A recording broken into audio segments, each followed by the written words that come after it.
किसी ने कमाल की बात कही है कि दुनिया की हर चीज ठोकर लगने से टूट जाती है, एक कामयाबी ही है जो ठोकर खाकर ही मिलती है। नमस्कार दोस्तों, स्वागत है आपका आपके ही चैनल में। यदि आप इस चैनल पर पहली बार आए हैं तो चैनल को लाइक करें, शेयर करें एंड सब्सक्राइब करें ताकि ऐसे ही मजेदार कहानियां आपके लिए लाते रहें।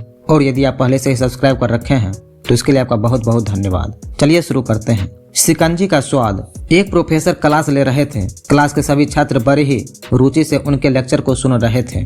उनके पूछे गए सवालों के जवाब दे रहे थे, लेकिन उन छात्रों के बीच कक्षा में एक छात्र ऐसा भी था जो चुपचाप और गुमसुम बैठा हुआ था। प्रोफेसर ने पहले ही दिन उस छात्र को नोटिस कर लिया, लेकिन कुछ नहीं बोले। लेकिन जब 4-5 दिन तक ऐसा ही चला तो उन्होंने उस छात्र को क्लास के बाद अपने कैबिन में बुलवाया और पूछा, तुम हर समय उदास रहते हो, क्लास में अकेले और चुपचाप बैठे रहते हो, लेक्चर पर भी ध्यान नहीं देते, क्या बात है? कुछ परेशानी है क्या? सर, वो छात्र कुछ हिचकिचाते हुए बोला, मेरे अतीत में कुछ ऐसा हुआ है जिसकी वजह से मैं परेशान रहता हूँ, समझ नहीं आता क्या करूँ। प्रोफेसर भले व्यक्ति थे। उन्होंने उस छात्र को शाम को अपने घर पर बुलवाया। शाम को जब छात्र प्रोफेसर के घर पहुंचा तो प्रोफेसर ने उसे अंदर बुलाकर बैठाया। फिर स्वयं किचन में चले गए और शिकंजी बनाने लगे। उन्होंने जानबूझकर शिकंजी में ज्यादा नमक डाल दिया। फिर किचन से बाहर आकर शिकंजी का गिलास छात्र को देकर कहा, ये लो शिकंजी पियो। छात्र ने गिलास हाथ में लेकर जैसे ही एक घूंट लिया, अधिक नमक के स्वाद के कारण उसका मुंह अजीब सा बन गया।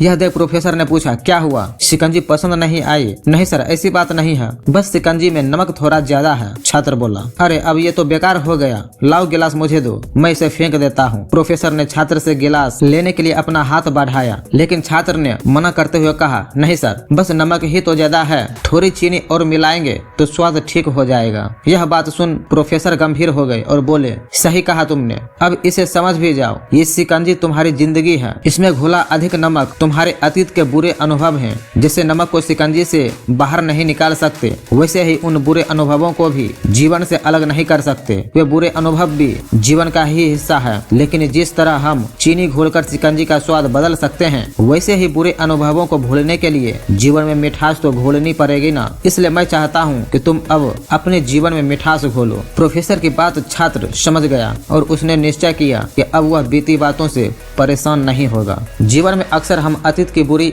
यादों और अनुभवों को याद कर दुखी होते रहते हैं। इस तरह हम अपने वर्तमान पर ध्यान नहीं दे पाते और कहीं न कहीं अपना भविष्य बिगाड़ लेते हैं। जो हो चुका उसे सुधारा नहीं जा सकता, लेकिन कम से कम उसे भुलाया तो जा सकता है। और उन्हें भुलाने के लिए नई मीठी यादें हमें आज बनानी होगी। जीवन में मीठे और खुशनुमा लम्हों को लाइए, तभी तो जीवन में मिठास आएगी।